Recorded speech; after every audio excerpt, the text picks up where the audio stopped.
بسم اللہ الرحمن الرحیم۔ امیر المومنین فرماتے ہیں کہ جس نے اپنے اور اللہ کے مابین معاملات کو ٹھیک رکھا تو اللہ اس کے اور لوگوں کے معاملات سلجھائے رکھے گا،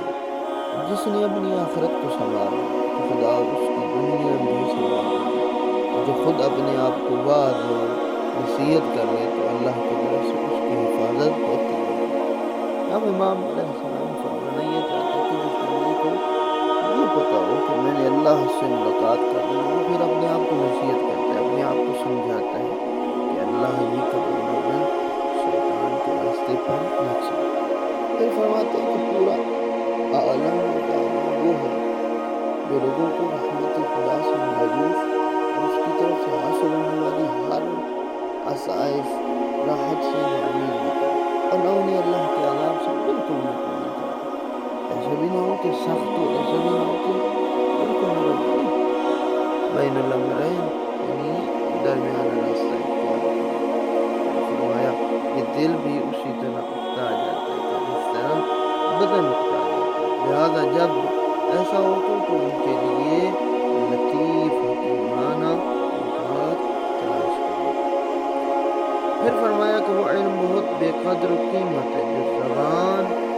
تک رہ جائے، اور وہ علم بہت مرتبے والا جو اعضاء و جوارح سے نہیں جاتا۔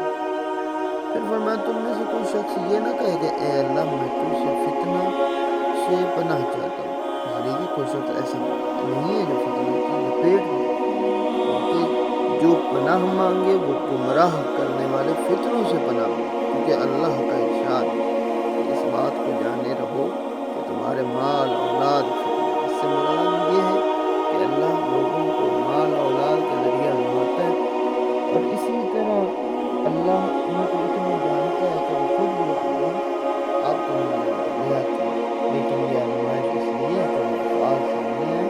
جن سے ثواب و عذاب کا استحقاق پیدا ہو، کیونکہ بعض اولاد نرینہ کو چاہتے ہیں اور لڑکیوں سے کبھی خاطر ہوتے ہیں، انہیں نر ہاتھ ہوتے ہیں، نیک پیدا ہوتے ہیں، بعض مال بڑھانے کو پسند کرتے ہیں اور بعض شکستہ دل کو پورا کر دیتے ہیں۔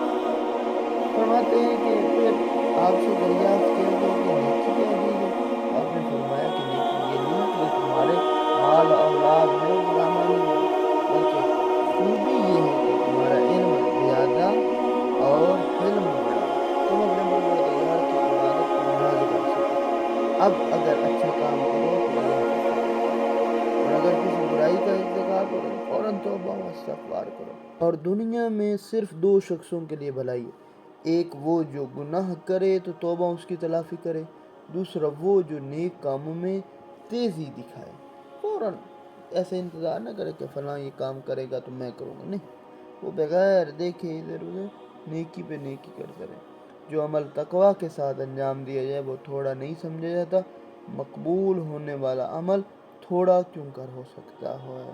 پھر فرمایا انبیاء سے زیادہ خصوصیت ان لوگوں کو حاصل ہوتی ہے جو ان کی لائی ہوئی چیزوں کا زیادہ علم رکھتے ہیں۔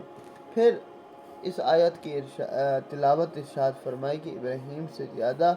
خصوصیت ان لوگوں کو تھی جو ان کے فرمانبردار تھے، اور اسی طرح حضرت پیغمبر اکرم صلی اللہ علیہ وآلہ وسلم کا دوست وہی ہو سکتا ہے جو اللہ کی اطاعت کرے۔ پھر فرماتے ہیں خارجی کے متعلق کہ وہ سنا کہ وہ نماز شب پڑھتا ہے۔ خوارج وہ لوگ ہیں جو جنگ صفین میں معاویہ کے قرآن کو بلند ہوتے ہوئے دیکھ کر فوراً امیر المومنین کو جنگ سے رکنے کو کہا، وگرنہ کہا کہ اگر آپ نہیں روکتے تو ہم آپ پہ حملہ کریں گے۔ خارجی سے مراد وہ لوگ ہیں۔ تو فرماتے ہیں آپ نے سنا کہ وہ نماز شب پڑھتا ہے، قرآن کی تلاوت کرتا ہے، تو آپ نے فرمایا یقین کی حالت میں سونا شک کی حالت میں نماز پڑھنے سے بہتر ہے۔ جب کوئی حدیث سنو تو اسے عقل کے معیار پر رکھو، صرف نقل پر